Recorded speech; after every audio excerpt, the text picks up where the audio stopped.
Part 1. The Hunt begins May 1st, 2011. Deep in the night, two stealth helicopters silently crossed the border into Pakistan. Inside them sat America's most elite special operators, members of the legendary SEAL Team 6. Their mission was unlike any they had ever attempted. They had less than an hour to fly in, complete the operation, gather intelligence, and escape before the entire region could erupt into chaos. If they failed, the consequences could be catastrophic. The helicopters could be shot down. The commandos could be captured. Relations between two nuclear-armed nations could collapse overnight. And at the center of it all was one question that had haunted the world for nearly a decade. Was Osama Bin Laden really inside that mysterious compound? This was Operation Neptune Spear, the mission that ended one of the most extensive intelligence hunts in modern history. But before the helicopters ever lifted off, years of secret investigations, surveillance, and intelligence work had to come together perfectly. This is the story of how one of history's most wanted men was finally located. After the terrorist attacks of September 11th, 2001, the United States launched a global campaign to dismantle al-Qaeda's leadership. While many senior members were captured or killed over the following years, Osama bin Laden remained out of sight. Despite enormous military resources, advanced surveillance technology, and intelligence operations spanning multiple countries, there were no confirmed sightings of him. Rumors appeared constantly. Some claimed he was hiding in Afghanistan's mountains. Others believed he had crossed into Pakistan or even died from illness. Yet none of these reports could be verified. For years, it seemed as though he had disappeared without leaving a trace. The challenge facing intelligence agencies was unlike anything they had encountered before. Bin Laden rarely communicated electronically. He avoided phones, internet connections, and any technology that could reveal his location. Instead, messages were delivered through trusted couriers who traveled long distances by hand. This simple but disciplined communication method made electronic surveillance almost useless. If investigators wanted to find him, they first had to identify the people he trusted the most. That realization shifted the focus of the hunt. Instead of searching directly for bin Laden, intelligence officers began searching for the individuals who carried his messages. For years, analysts examined thousands of intelligence reports, interviewed captured al-Qaeda members, and pieced together fragments of information from different operations. One name repeatedly surfaced: a courier known by the alias Abu Ahmed al-Kuwaiti. At first, very little was known about him. Some detainees denied his importance, while others hinted that he was one of bin Laden's most trusted messengers. Those conflicting accounts only increased investigators' interest. If this man truly served as bin Laden's personal courier, following him might eventually reveal the world's most wanted fugitive. Tracking the courier proved extremely difficult. He changed vehicles frequently, used indirect travel routes, and maintained an intentionally low profile. Months turned into years. Then in 2010, intelligence officers finally identified a man believed to be the courier. Instead of rushing to arrest him, they chose something much more valuable. They watched him. Every journey was quietly monitored. Every destination was carefully recorded. And eventually, his routine led investigators somewhere unexpected. The courier repeatedly traveled to a large compound in Abbottabad, Pakistan. At first glance, the location appeared unusual.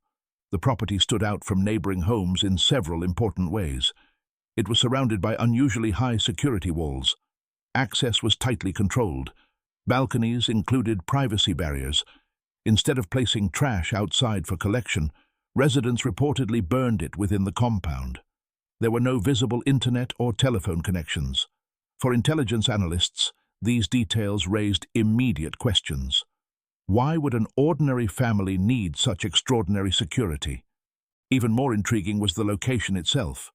Abbottabad was not a remote mountain village. It was a sizable city located not far from Pakistan's military academy. If someone wanted to remain completely hidden, choosing such a populated area seemed unexpected. Yet that very decision may have helped avoid suspicion. Sometimes, the safest place to hide is where no one expects to look. As surveillance continued, Analysts noticed another mystery. A tall man occasionally walked in the compound's courtyard. Unlike the others, he rarely left the property. No official records identified him. No photographs provided a clear facial image. Because his identity remained unknown, investigators gave him a simple nickname: the Pacer. Every day, he walked in circles around the courtyard for exercise, always inside the walls, never beyond them. Could this mysterious figure actually be Osama bin Laden? No one could say for certain, but the possibility became increasingly difficult to ignore. Inside Washington, senior officials now faced an enormous decision. The intelligence was compelling, but it wasn't conclusive. There was no photograph confirming bin Laden's presence, no intercepted communication, no DNA evidence, only years of patient intelligence work pointing toward one heavily protected compound. Launching a military raid without absolute certainty carried enormous risks. If the target wasn't there, the operation could become one of the greatest intelligence failures in modern history. But waiting too long carried risks as well. If the compound's occupants became suspicious, the opportunity could disappear forever. Intelligence agencies presented multiple options. One proposal suggested continued surveillance. Another recommended a precision airstrike to destroy the compound from the air. But bombing the location would eliminate any chance of confirming bin Laden's identity and would likely destroy valuable intelligence stored inside. There was another option: a direct assault. A carefully planned helicopter raid carried out by America's most experienced Special Operations Unit. It would be dangerous. It would require flying deep into foreign territory at night, and everything would depend on surprise. As discussions continued behind closed doors, military planners began preparing for a mission unlike any they had attempted before. Detailed replicas of the compound were secretly constructed. Pilots practiced difficult nighttime approaches. Special operators rehearsed every possible scenario repeatedly, from equipment failures to unexpected resistance and emergency evacuation plans. Every doorway, every staircase, every room was studied in advance, because everyone involved understood one simple truth: once the helicopters crossed the border, there would be no turning back. In Part 2, we'll follow SEAL Team 6 as they launch Operation Neptune Spear, uncover what happened inside the Abbottabad Compound, and examine how one of the most famous military missions of the 21st century unfolded. Part 2, The Raid That Changed History. After months of surveillance and countless rehearsals, the operation was finally approved. Every member of the assault force understood the risks. This mission would take place deep inside Pakistan without prior public acknowledgement, leaving almost no margin for error. On the night of May 1st, 2011, May 2nd local time in Pakistan, two specially modified Black Hawk helicopters carrying operators from the U.S. Naval Special Warfare Development Group, commonly known as SEAL Team 6, lifted off from Afghanistan. Supporting aircraft remained nearby to assist if something went wrong. Flying at low altitude helped reduce the chances of being detected by radar.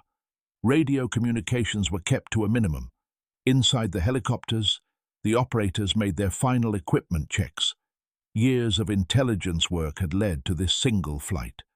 As the helicopters approached Abbottabad, everything appeared to be unfolding according to plan. Then something unexpected happened. As one helicopter moved into position over the compound, changing air conditions combined with the high walls and confined space created instability. The aircraft lost lift and made a hard landing inside the compound. Although the helicopter was badly damaged, the crew and assault team survived. For many missions, an accident like this would have forced an immediate retreat. Instead, the operators adapted within seconds. The damaged helicopter was abandoned, the team reorganized, and the mission continued exactly as they had trained for. This ability to adjust under pressure would become one of the defining moments of Operation Neptune Spear. Once inside the compound, the operators began clearing the buildings room by room. Every corner had to be secured before moving forward.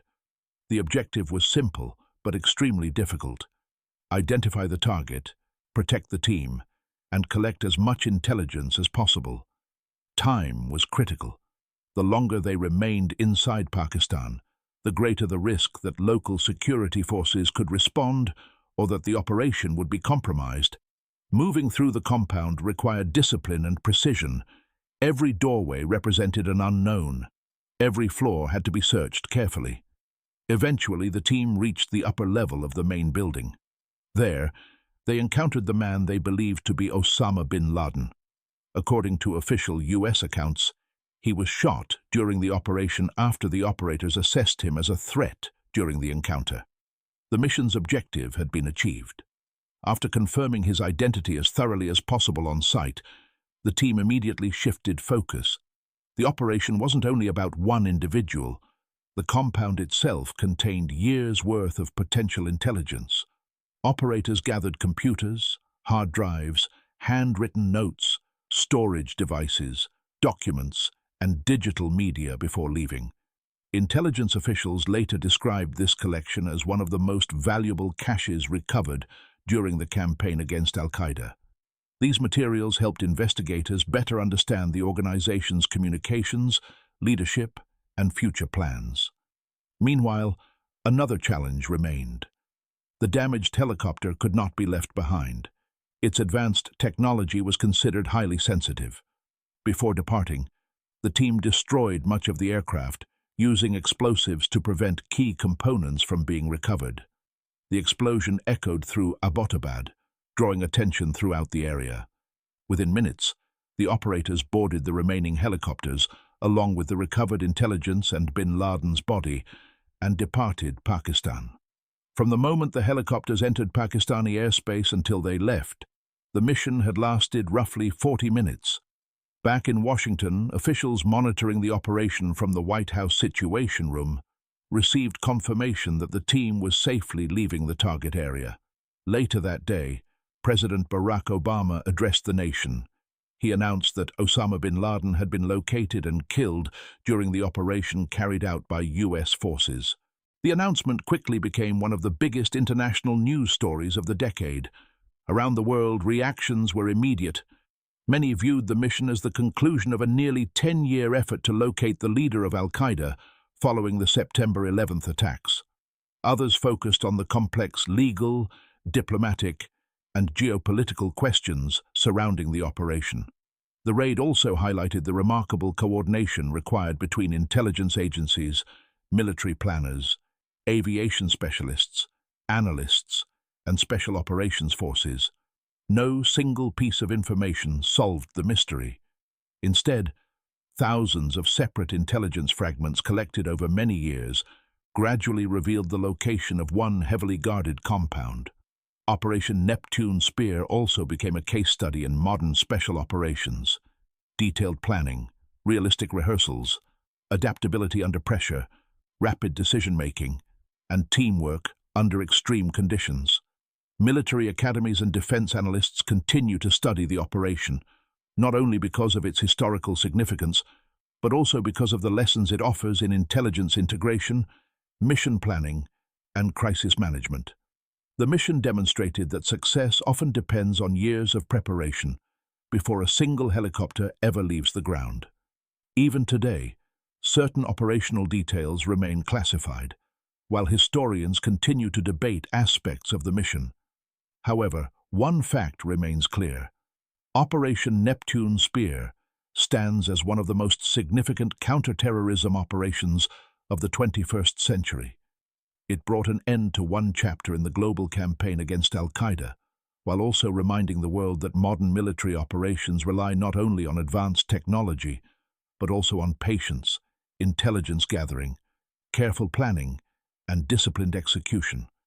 The events of that night in Abbottabad changed history, not because they ended every threat, but because they demonstrated how years of intelligence work, combined with precise military coordination, could culminate in one of the most closely watched missions ever conducted. If you enjoyed this military documentary, let us know your thoughts in the comments below. What operation should Iron Vector cover next? Don't forget to like this video, subscribe to the channel, and turn on notifications so you never miss our next deep dive into the world's most fascinating military operations. Thanks for watching, and we'll see you in the next video.